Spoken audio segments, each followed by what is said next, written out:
दोस्तों नमस्कार। मैं अक्षय कुमार अंजनी जेपी कॉलेज के हिस्ट्री ग्रुप में आपका स्वागत करता हूं। भारतीय इतिहास की श्रृंखला को आगे बढ़ाते हुए आज हम आपके सामने एक वीडियो लेकर उपस्थित हुए हैं जिसमें हम वैदिक साहित्य के बारे में चर्चा करेंगे। यह कोर्स यूनिवर्सिटी और बोर्ड एग्जाम के साथ साथ खासतौर से प्रतियोगिता परीक्षाओं को ध्यान में रखकर डिजाइन किया गया है, जिससे आपको निश्चित ही मदद मिलेगी। यदि आप चाहते हैं कि इस तरह का वीडियो आप तक रेगुलर पहुंचता रहे तो प्लीज़ इस चैनल को सब्सक्राइब कर लें ताकि जैसे ही कोई वीडियो अपलोड हो वो आप तक पहुंच जाए। तो चलिए इस टॉपिक को स्टार्ट करते हैं। वैदिक साहित्य। देखिए, वैदिक साहित्य का भाग पहले देख लें कि इसमें आता क्या क्या है। यहाँ पर लोगों को भ्रांति रहती है। वैदिक साहित्य में चारों वेद, ब्राह्मण ग्रंथ, अरण्यक और उपनिषद। आमतौर से हम लोग अगर बात करें कि वैदिक साहित्य तो लोग समझते हैं कि चारों वेद हो गया वैदिक साहित्य। ऐसी बात नहीं है। वैदिक साहित्य में फिर से चारों वेद, ब्राह्मण, अरण्यक और उपनिषद ये आते हैं। जितने वेद हैं उसके अपने अपने ब्राह्मण, अरण्यक और उपनिषद हैं। जैसे आप लोग जानते हैं कि वेद कौन कौन से हैं, तो वेद ये ऋग्वेद, सामवेद, यजुर्वेद और अथर्ववेद, ये चार वेद हैं। और चार वेद के जो है, चारों वेद के अपने अपने जो है, देखिए ये ब्राह्मण, ये अरण्यक, ये उपनिषद। तो ब्राह्मण का क्या मतलब होता है भाई? ब्राह्मण का मतलब है इसमें कर्मवाद या कर्मकांड पर चर्चा है यहाँ पर। और अरण्यक में रहस्यवाद, जंगल में जाते थे और वहाँ पर एकांत में जो है ज्ञान अर्जन करते थे, उसी को अरण्यक कहा गया है। और उपनिषद में जो है दर्शन संबंधित बातें हैं जिसके बारे में हम लोग आगे भी चर्चा करेंगे। तो थोड़ा सा एक एक करके देख लें कि जो ऋग्वेद है, ऋग्वेद में क्या है। मुख्य रूप से यहाँ पर जो है स्तुति, प्रार्थना, उसका यहाँ पर वर्णन है। और उसको जो गाने वाले पुरोहित हैं उसको होता या होत्री कहा गया, इसको याद रखिएगा आप लोग। और सामवेद में गायन का वर्णन है और इसके गाने वाले को या इसके पुरोहित को जो उद्गाता कहते हैं, याद रखिएगा इसको। और यजुर्वेद, इसमें कर्मकांड। कर्मकांड क्या है? इसमें जो है तंत्र मंत्र, इसमें यज्ञ संबंधित जो भी कर्मकांड है उसका वर्णन है कहाँ पर? यजुर्वेद में। और यजुर्वेद जो है ये दो भाग में, कृष्ण यजुर्वेद और शुक्ल यजुर्वेद में जो है बटा हुआ है, विभाजित है। और शुक्ल यजुर्वेद को वाजस्नेही संहिता भी कहते हैं। और कृष्ण यजुर्वेद ही जो है गद्य और पद्य में है। पूछा जाता है सवाल कि जो यजुर्वेद जो है गद्य में है लिखा हुआ या पद्य में, तो यजुर्वेद जो है गद्य और पद्य दोनों में लिखा हुआ है। और इसके जो पुरोहित हैं उसको जो है अथर्वयु कहते हैं, इसको याद रखिएगा आप लोग। और अथर्ववेद, इसमें औषधि ज्ञान, जादू टोना, इसका इसमें जो है वर्णन हमको मिलता है।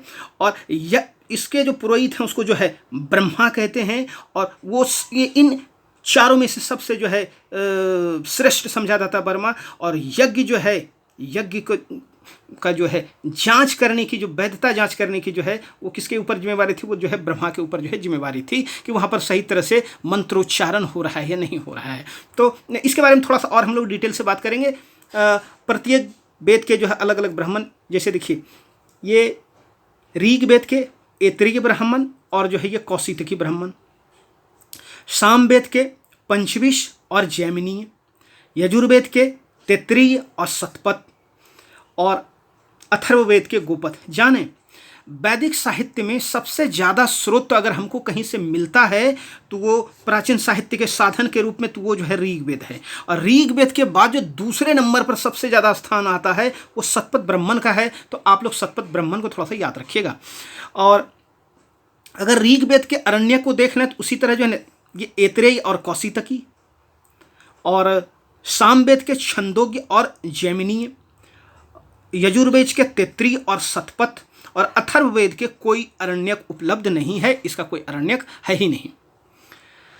ऋग्वेद के उपनिषद, ऐतरेय और कौशितकी, फिर से देखिए ब्राह्मण, अरण्यक, उपनिषद ऋग्वेद के सबके समान है। अगर आपसे परीक्षा में पूछा जाता तो आपके लिए आसानी हो जाएगी। सामवेद के छंदोग्य और केन उपनिषद, और यजुर्वेद के सबसे ज़्यादा हैं ये तैत्तिरीय, कठ, श्वेतासर, मैत्रेयनी, और इधर जो है बृहदारण्यक, सबसे बड़ा उपनिषद बृहदारण्यक, और जो है ये ईश। तो उपनिषदों की संख्या कुल मिला के जो है ये 118, मुख्य रूप से जो है ये 13 यहाँ पर है। इसके बारे में हम लोग जो है चर्चा थोड़ा सा और डिटेल से आगे करेंगे। तो चलिए आगे बढ़ते हैं। देखिए एक चीज़ है, यहाँ पर इस तरह से देने का मतलब है कि एक जगह पर, अगर इसको अलग अलग भी कर सकते थे, लेकिन एक जगह रहने से जो है क्या होगा, आपको जो है इसको याद करने में, रिवीजन करने में आसानी होगी। तो चलिए थोड़ा सा और कुछ फैक्ट देख लें कि शतपथ ब्राह्मण के बारे में हम लोग थोड़ा सा जो है विस्तार से बाद में चर्चा करेंगे, आगे भी इसके फैक्ट के बारे में। और इसके बारे में यही चीज़ कि जो है ऋग वेद के बाद सबसे ज़्यादा जो हमको प्राचीन इतिहास के जो है स्रोत मिलते हैं, वो कहाँ से मिलते हैं, वो शतपथ ब्राह्मण में मिलते हैं। इसमें कर्मकांड, सामाजिक विषय ये है, जल प्लावन की कथा जिसको आप जानते हैं, ये यहाँ पर वर्णन है, आगे भी हम लोग देखेंगे। सबसे पहले हम लोग थोड़ा सा देखें कि वेद के बारे में, वेद क्या क्या चर्चा है इसमें। तो वेद में जो है यज्ञ की प्रधानता है, यज्ञ, और स्तुति भी यहाँ पर की जाती है, स्तुति का भी वर्णन है यहाँ पर, और साथ ही साथ जो है ये यज्ञ कर्मकांड का भी यहाँ पर वर्णन है। यज्ञ के बारे, वेद के बारे में कहा जाता है कि ये अपौरुषेय है, मतलब इनका जो निर्माण है वो किसी मनुष्य के द्वारा नहीं किया गया है, बल्कि ये जो है भारतीय परंपरा ऐसा मानती है कि इनकी जो है रचना है वो ईश्वर के द्वारा की गई है। लेकिन इनके संकलनकर्ता कौन है, इनके संकलनकर्ता महर्षि कृष्ण द्वैपायन वेद व्यास हैं। तो ये पूछा जाता है, इसको आप लोग याद रखिएगा। और वेद का जो शाब्दिक अर्थ है वो ज्ञान होता है। अब हम लोग एक एक करके जो है जितने भी वेद हैं उसके बारे में थोड़ा सा संक्षिप्त में जानकारी हासिल करेंगे, और उस तरह की जानकारी जो खास तौर से प्रतियोगिता परीक्षाओं के ध्यान में रखकर जो है बड़ा जरूरी चीज़ है। वेद त्रयी किसको कहा गया है? शुरू के जो 3 वेद हैं, ऋग्वेद, सामवेद और यजुर्वेद, ये पूछा जाता है, इसको जो है वेद त्रयी कहा गया है। तो चलिए अब हम लोग जो है सबसे पहले ऋग्वेद के बारे में जानकारी हासिल करेंगे, और ऋग्वेद के बाद जो है और फिर और जो वेद हैं उनके बारे में हम लोग जो है ना अध्ययन करेंगे। तो थोड़ा सा देखते हैं जल्दी से। ऋग्वेद में क्या है? ऋग्वेद में जो है कुल मिला के 10 मंडल, हम लोग 10 मंडल की चर्चा करेंगे यहाँ पर।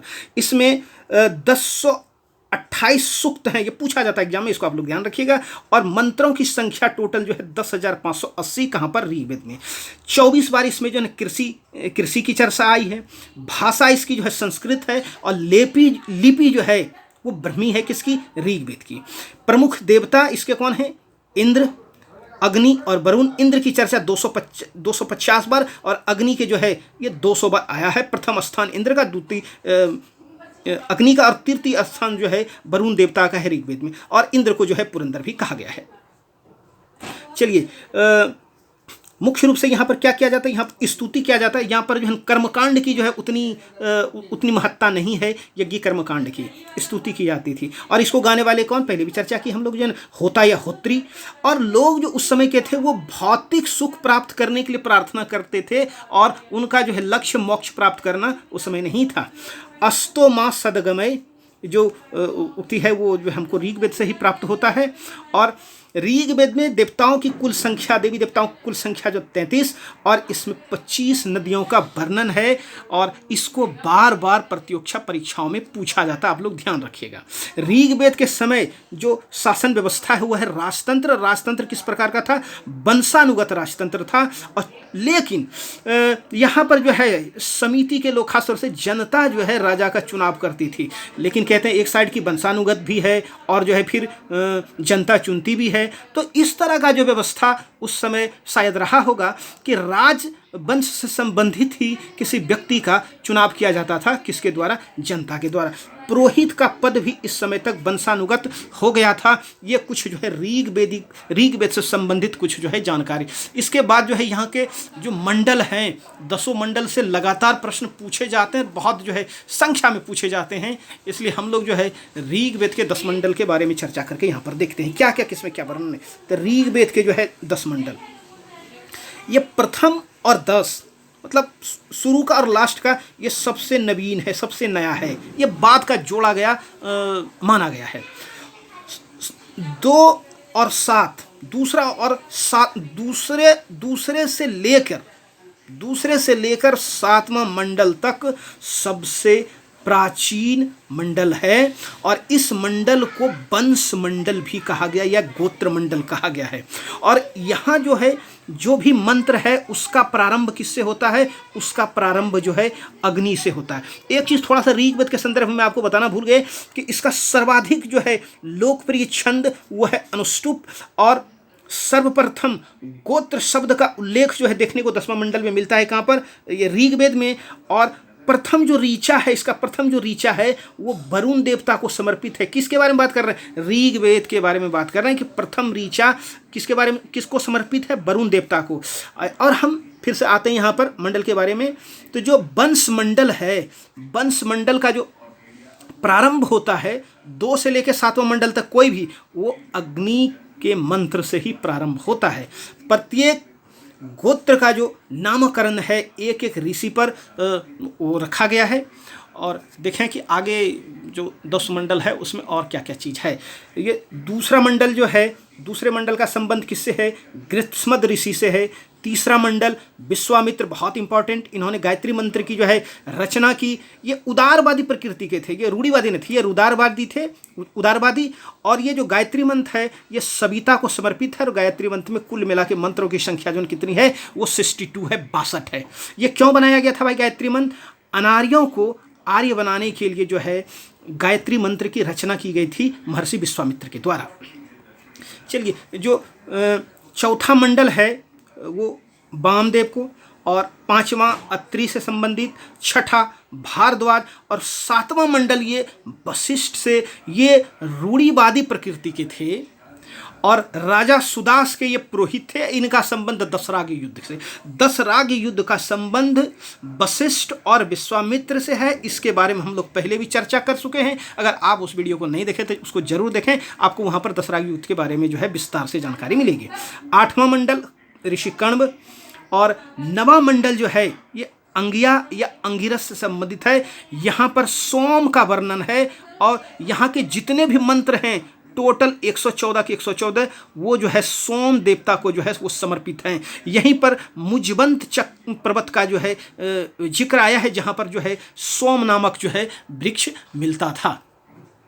ये जो 10वां मंडल है, यहाँ से भी लगातार क्वेश्चन पूछे जाते हैं। क्यों पूछे जाते हैं?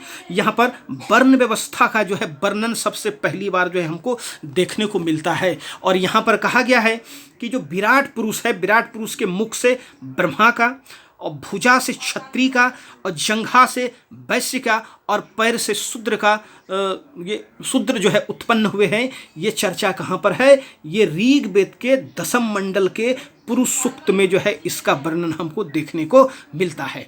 9वें मंडल को पवमानी भी कहा गया है। कुछ और ऋग्वेद से संबंधित हम लोग जो है साक्ष्य देख लें। यहाँ पर कुछ जो है विदुषी महिलाओं का जिक्र आया है। ये विदुषी महिला देखें कौन कौन से विदुषी महिला। ये लोपा मुद्रा, घोषा, सिक्ता, अपाला, विश्वारा, इंद्राणी और निवावरी जो है, ये यहाँ से लगातार प्रश्न बनते हैं, आप लोग इसको ध्यान में रखें। यहाँ का जो वर्ण व्यवस्था है वो कर्म पर आधारित था। इस समय वो जाति पर आधारित या जन्म पर आधारित जो है वो का वर्ण नहीं था। आत्मा के आगमन का सर्वप्रथम जो उल्लेख नासदीय सूत्र में मिलता है, जो कि ऋग्वेद से संबंधित है। और भारतीय नाटक का प्रारंभ संवाद सूत्र, ये भी ऋग्वेद से संबंधित है, यहाँ देखने को मिलती है। ऋग्वेद में 21 शाखाएं हैं, ऐसा मानना किसका है? ऐसा मानना है ऋषि पतंजलि का। तो ये था कुछ ऋग्वेद के बारे में प्रमुख जानकारी, जहाँ से लगातार प्रतियोगिता परीक्षाओं में जो है प्रश्न किए जाते हैं, पूछे जाते हैं। अब हम लोग सामवेद के बारे में देख लें।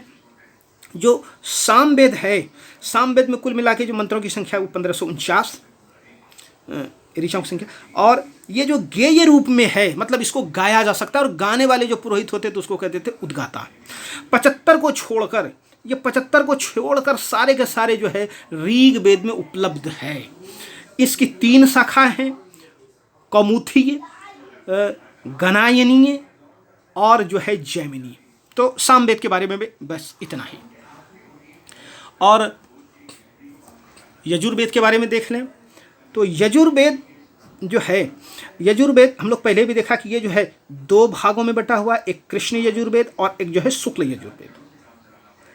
ये गद्य और पद्य दोनों में जो है लिखा गया है। और इसको जो यज्ञ के अवसर पर जो मंत्रोच्चारण करते तो उसको कहा जाता था अदर्वयु। उसका संबंध किससे? अजुर्वेद से। यज्ञ के जो अवसर पर मंत्रों का उच्चारण करते थे। इसमें लोगों के व्यवसायों की सूची दी गई है, कहाँ पर? यजुर्वेद में। चलिए थोड़ा सा जो है हम लोग देखें अथर्ववेद के बारे में। यहाँ से भी क्वेश्चन बहुत ज़्यादा जो है ना पूछे जाते हैं प्रतियोगिता परीक्षा में। अथर्ववेद, इसको जो है ब्रह्मवेद भी कहा जाता है। क्यों कि ब्रह्म, इसके जो प्रधान पुरोहित हैं वो जो है ब्रह्मा थे, उसी की वजह से इसको जो है ब्रह्म वेद भी कहा जाता है। किसको? अथर्ववेद को। इसमें 20 मंडल है, टोटल मिला के 20 मंडल। ऋग्वेद में 10 मंडल और जो है अथर्ववेद में 20 मंडल। ये पूछा जाता है कभी कभी परीक्षा।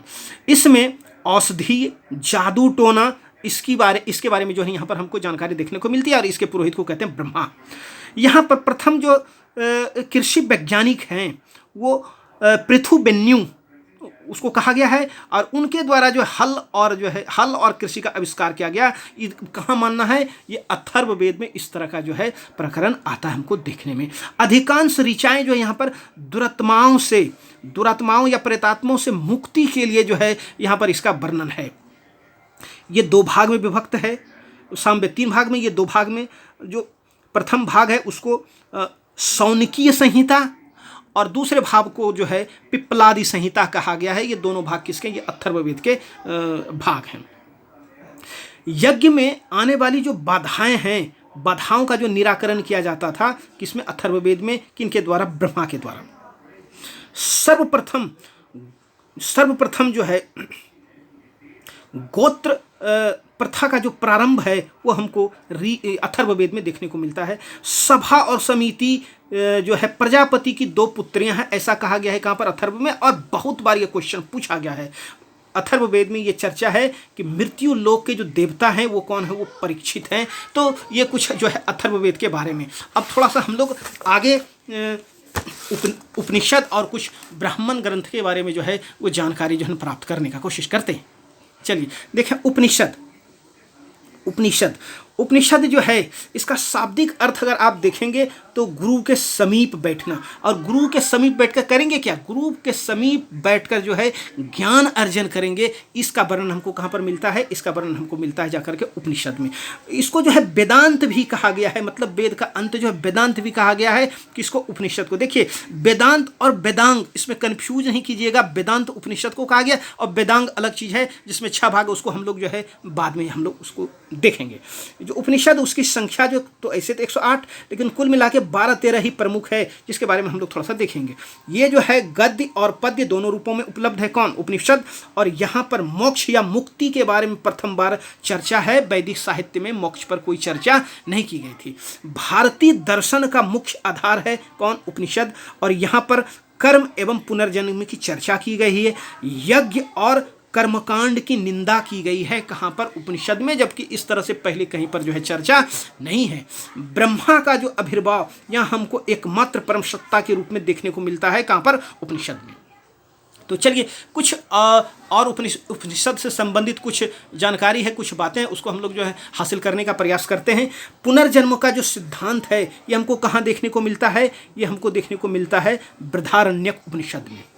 बृहदारण्यक उपनिषद जो है उसके जो प्रधान प्रवक्ता है वो कौन है? वो है ऋषि याज्ञवल्क।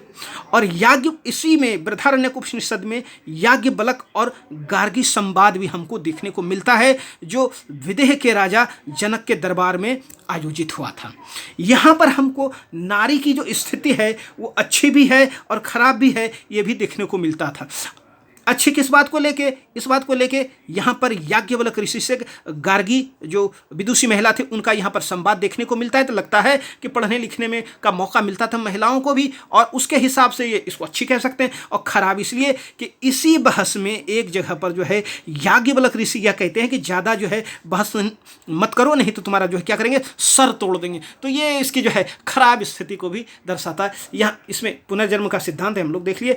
और ये जितने भी उपनिषद है उस उपनिषद में सबसे बड़ा कौन है? बृहदारण्यक उपनिषद ही सबसे बड़ा है। नाम से भी जो है इस तरह का जो है ज्ञात हमको होता है। चलिए उपनिषद में क्या कहा गया है कि यज्ञ जो है फूटी नाव के समान है। वो आपको भवसागर से पार नहीं दिला सकता। किस उपनिषद में वर्णन है ये? इस तरह का वर्णन जो है हमको मुंडकोपनिषद में देखने को मिलता है कि यज्ञ की तुलना यहाँ पर फूटी नाव से की गई। बहुत बार ये क्वेश्चन जो है पूछा गया है। चलिए, भक्ति का सर्वप्रथम जो है उल्लेख कहाँ देखने को मिलता है? ये हमको देखने को मिलता है श्वेताश्वर उपनिषद में। और वेदों में मोक्ष शब्द का प्रयोग जो है नहीं हुआ है। मोक्ष शब्द का प्रथम प्रयोग कहाँ पर देखने को मिलता है? श्वेताश्वर उपनिषद में हमको देखने को मिलता है।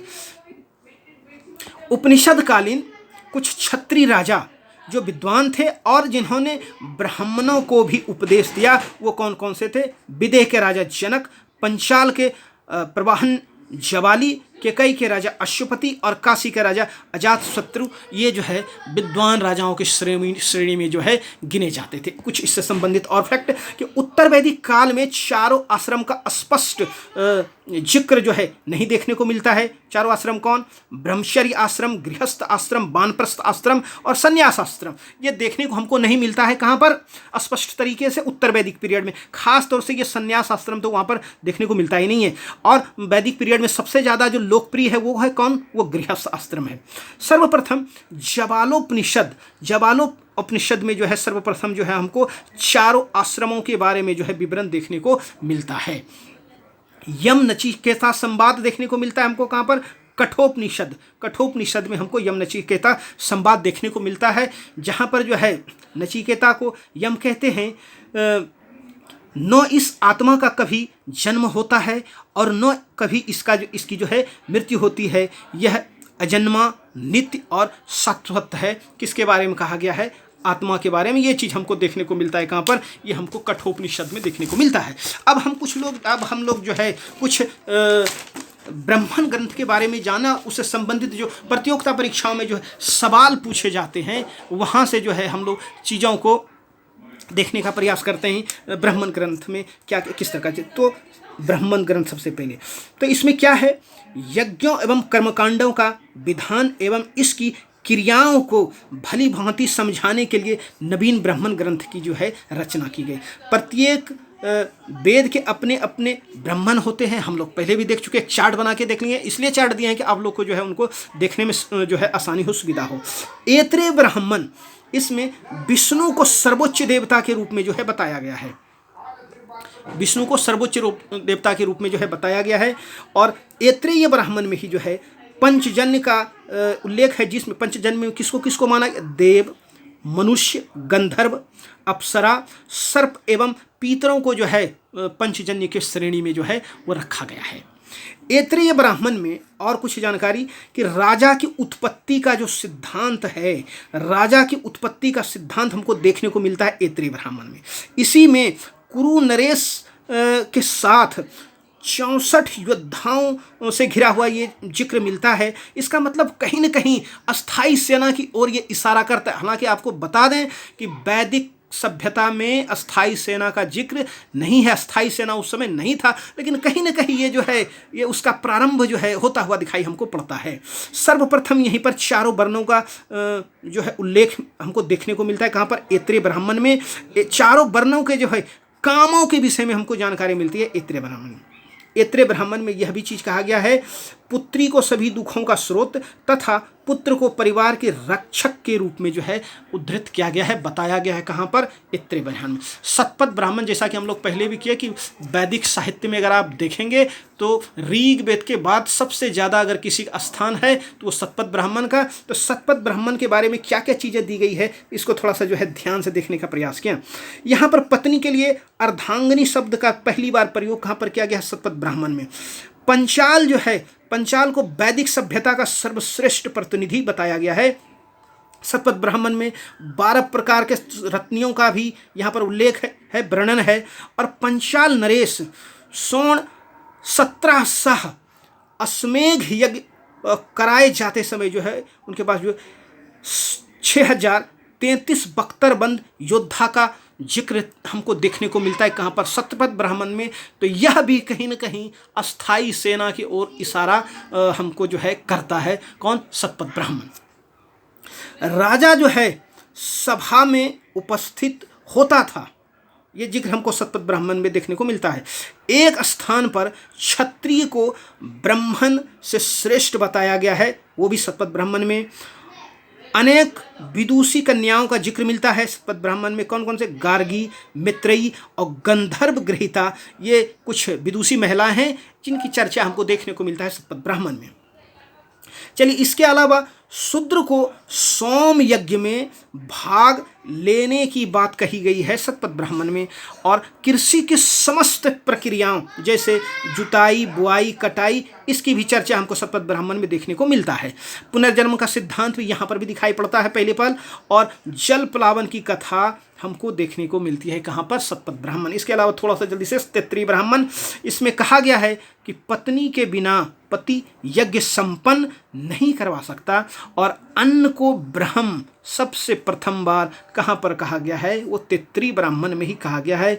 यहाँ पर बड़े बड़े ग्राम, जिसको कि महाग्राम कहते थे, उसकी चर्चा है। और रथकार, जो वैदिक पीरियड में एक बहुत महत्वपूर्ण भाग था, उसकी भी चर्चा हमको तैत्तिरीय ब्राह्मण में देखने को मिलता है। तो प्यारे बच्चों, इस तरह से ये टॉपिक समाप्त होता है। परीक्षा के दृष्टिकोण से जो जो प्रश्न बहुत ज़्यादा महत्वपूर्ण थे उसको यहाँ पर रखने का हमने प्रयास किया है। उम्मीद करते हैं कि परीक्षा के इस घड़ी में ये आपके लिए जो है मददगार होगा, कुछ ये फ़ायदा पहुँचाएगा। और अंत में जहाँ पर भी हैं स्वस्थ रहिए, मस्त रहिए और अपनी परीक्षा की तैयारियों में व्यस्त रहिए। थैंक यू, धन्यवाद, बहुत बहुत धन्यवाद, बहुत बहुत धन्यवाद।